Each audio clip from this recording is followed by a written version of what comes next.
warahmatullahi wabarakatuh. Alhamdulillah kita ucapkan hadirat Allah Subhanahu wa taala yang telah memberi kita kesehatan, kesempatan sehingga kita dapat melakukan pembelajaran secara daring dan mengenai pembelajaran materi sistem pencernaan manusia pada kelas 8. Baiklah, kita langsung saja ke materi, yang mana sistem pencernaan itu meliputi dari dua, yaitu ada saluran pencernaan dan kelenjar pencernaan. Untuk saluran pencernaan itu merupakan organ-organ yang dilalui dalam proses pencernaan makanan pada manusia. Adapun organ yang dilalui pada saat proses pencernaan pada manusia itu dimulai dari mulut, kerongkongan, lambung, usus halus, dan usus besar. Kemudian kelenjar pencernaan itu merupakan kelenjar yang menyediakan enzim atau yang mengeluarkan enzim yang membantu saat proses pencernaan makanan pada manusia. Adapun organnya itu adalah ada mulut, lambung, kemudian usus halus dan pankreas. Nah, lanjut ke organ sistem pencernaan. Adapun organ-organ dari sistem pencernaan itu adalah mulut, esofagus, lambung, usus halus, usus besar, dan anus. Nah, kita mulai dari mulut. Di dalam mulut terdapat gigi, lidah, dan kelenjar saliva atau air liur. Nah, pada gigi itu memiliki 3 bagian, ada gigi seri, gigi taring, dan gigi geraham. Untuk gigi seri dinamakan incisor, kemudian untuk gigi taring caninus, kemudian untuk gigi geraham dinamakan molar. Nah, pada masing-masing gigi ini memiliki fungsi yang berbeda-beda. Untuk gigi seri memiliki fungsi untuk memotong makanan saat masuk ke dalam mulut. Sedangkan untuk gigi taring berfungsi untuk mengoyak-ngoyak makanan, sedangkan gigi geraham berfungsi untuk mengunyah atau menghaluskan makanan. Nah, proses pencernaan makanan di dalam mulut terjadi secara kimiawi dan mekanis.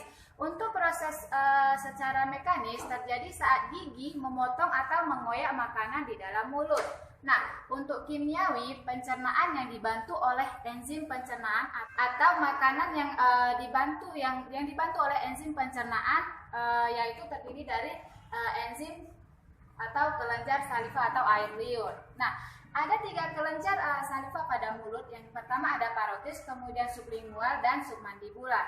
Kelenjar saliva ini mengeluarkan air liur yang mengandung petialin atau amilase, yang mana berguna untuk mengubah amilum menjadi maltosa atau disederhanakan oleh enzim tersebut.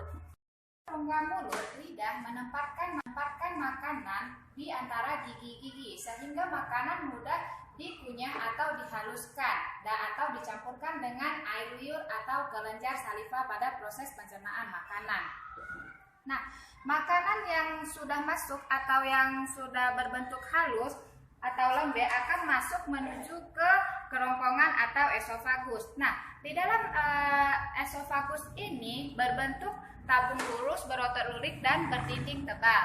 Otot kerongkongan ini akan berkontraksi sehingga menimbulkan gerakan meremas atau disebut dengan gerakan peristaltik. Pada faring terdapat katup epiglotis yang berfungsi untuk menutup saluran pernafasan agar makanan tidak masuk ke dalam saluran pernafasan pada proses pencernaan pada makanan. Nah, setelah makanan yang tadi berada di kerongkongan, makanan akan menuju ke lambung, yang mana pada lambung ini berfungsi untuk mengadu-ngadu makanan secara mekanis dan mencampurnya dengan getah lambung. Nah, getah lambung ini mengandung HCl atau disebut dengan asam klorida yang berfungsi untuk membunuh kuman-kuman yang masuk bersama dengan makanan dan mengaktifkan enzim yang mana enzim pepsin. Enzim pepsin ini berfungsi untuk mengubah protein menjadi pepton dan enzim renin berfungsi untuk mengendapkan protein susu. Nah, setelah melalui proses tersebut, makanan akan berubah warna menjadi kekuning-kuningan dan berbentuk lebih halus sehingga makanan akan masuk sedikit demi sedikit menuju ke usus halus. Nah, di dalam usus halus terdiri dari 3 bagian. Yang pertama ada usus 12 jari atau disebut dengan duodenum, kemudian usus tengah atau disebut dengan jejunum, kemudian usus penyerapan atau disebut dengan ileum. Nah, kemudian pada dinding duodenum menghubungkan usus 12 jari dengan saluran pankreas, yang mana pankreas dan getah empedu. Pankreas ini menghasilkan enzim. Yang pertama itu ada enzim tripsin yang berfungsi untuk memecahkan pepton menjadi asam amino. Kemudian enzim amilase berfungsi untuk memecahkan amilum menjadi maltosa, dan enzim lipase berfungsi untuk memecahkan lemak menjadi asam lemak dan gliserol. Nah, selanjutnya pencernaan akan dilanjutkan di jejunum. Pada bagian ini menempatkan bagian pencernaan terakhir pada proses pencernaan manusia sebelum zat-zat makanan yang akan diserap. Nah, karbohidrat akan dipecahkan menjadi glukosa, kemudian protein akan menjadi asam amino, lemak menjadi asam lemak dan gliserol. Zat makanan tersebut areum atau usus halus. Pada dinding usus halus terdapat vili, dan pada setiap vilinya itu terdapat tonjolan yang disebut dengan mikrovili.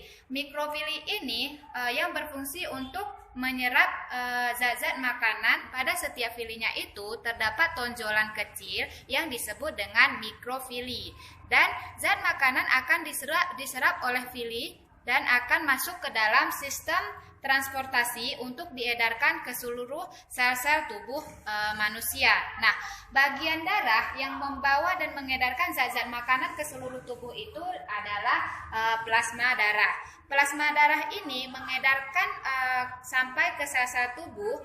Di dalam sel-sel tubuh, makanan akan dioksidasi atau dibakar oleh oksigen yang dilepaskan oleh hemoglosit, sehingga menghasilkan energi, karbon dioksida, dan air. Nah, energi yang dihasilkan oleh oksidasi tersebut akan digunakan untuk aktivitas dan kegiatan tubuh dari sel sampai ke organ oleh manusia. Nah, untuk sistem pencernaan terakhir yaitu ada di usus besar, yang mana usus besar ini berfungsi untuk mengatur kadar air makanan. Di sini, jika makanan tersebut akan kekurangan air, maka usus besar ini akan memberi air yang cukup untuk makanan tersebut. Nah, sebaliknya, jika makanan tersebut memiliki, maka usus besar akan membantu untuk proses penyerapan kadar air tersebut. Di dalam usus besar terdapat organisme yang membantu untuk proses pembusukan makanan yang akan dibentuk menjadi tinja atau feses yang nanti akan dikeluarkan melalui anus atau bisa dulu disimpan di ujung usus besar atau disebut dengan rektum, dan akan dikeluarkan melalui anus menjadi feses atau tinja. Penjelasan sistem pencernaan pada manusia dari saya cukup sekian. Saya akhirnya. Assalamualaikum warahmatullahi wabarakatuh.